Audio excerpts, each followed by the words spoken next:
In the course of the development of sociolinguistics, the contribution of Noam Chomsky is very significant. Noam Chomsky has given us a very famous pair called competence and performance, the distinction between competence and performance. According to him, competence is something, is the underlying knowledge of language structure, and performance is the language output which is affected by language external conditions. Something that makes sociolinguistics cross. There has been a very famous statement that is being given by Noam Chomsky in his book published in 1965.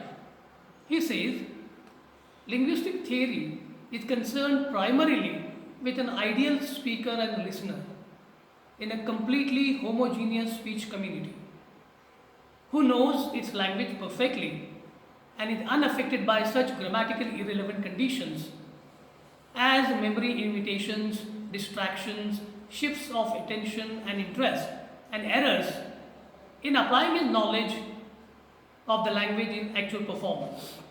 This seems to me to have been the positions of the founders of modern general linguistics, and no content reason for modifying it has been offered.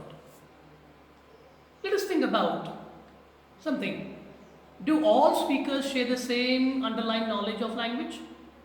If it is so, how do we know? Is language solely a cognitive process?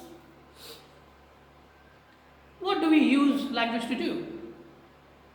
Communication and achievement of social goals. Language without social knowledge, according to Himes, is a social monster. I repeat, language without social knowledge, according to Himes, is a social monster. It does take into account the attitudes, stances, and judgments. How do we know what to say? Not just important to know the linguistic rules, but the social rules too.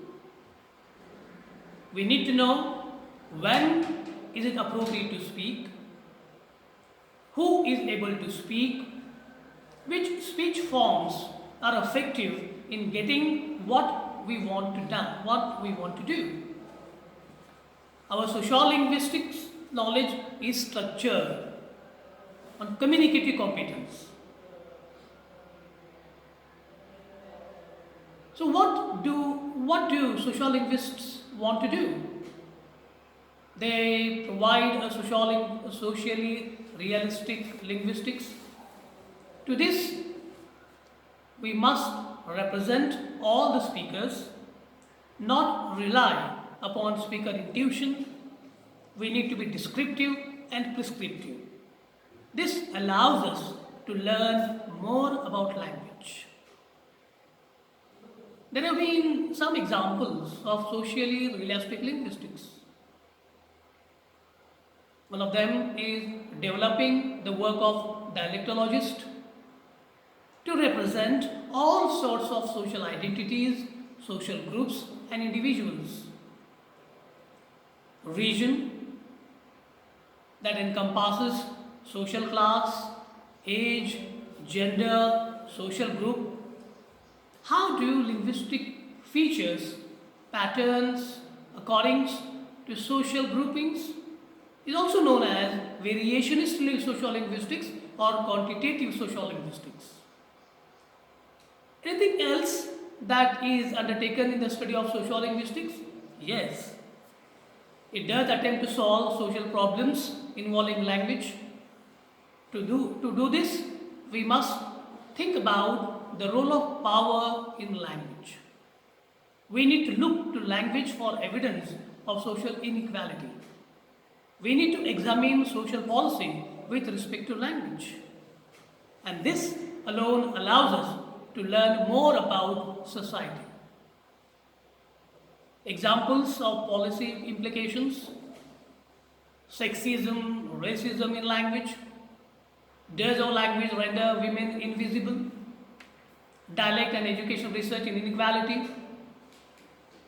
Language policy and planning affect social policy, in which we have to address multilingualism, standardization, education, globalization,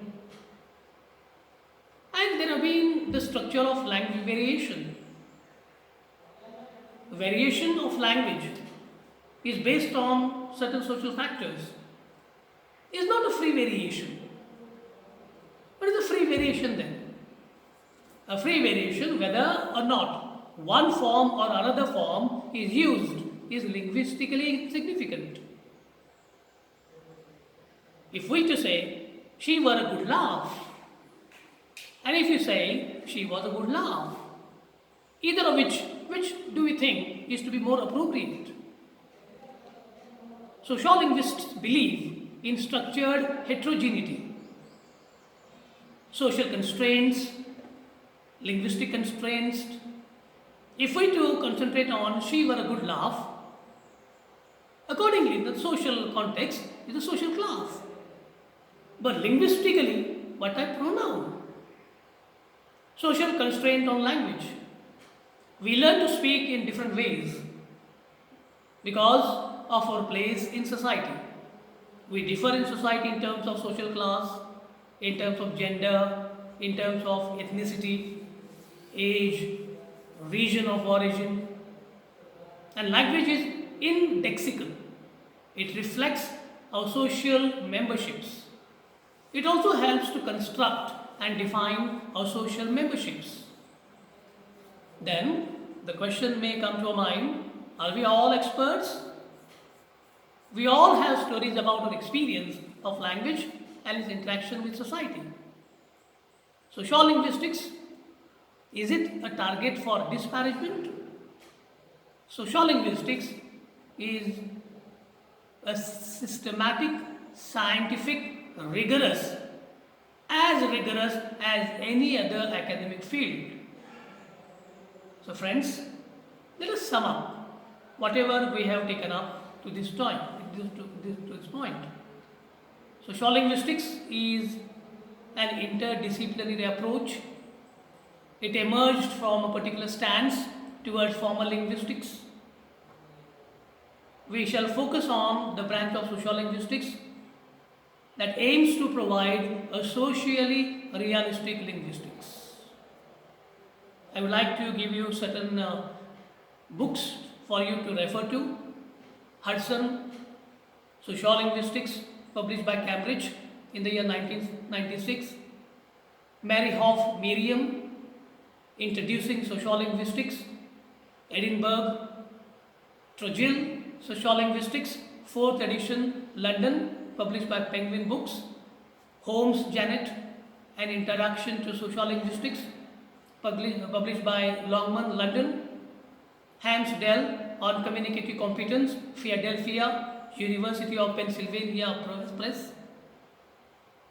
So these are what are the books that we need to refer to in order to enhance our understanding about sociolinguistics.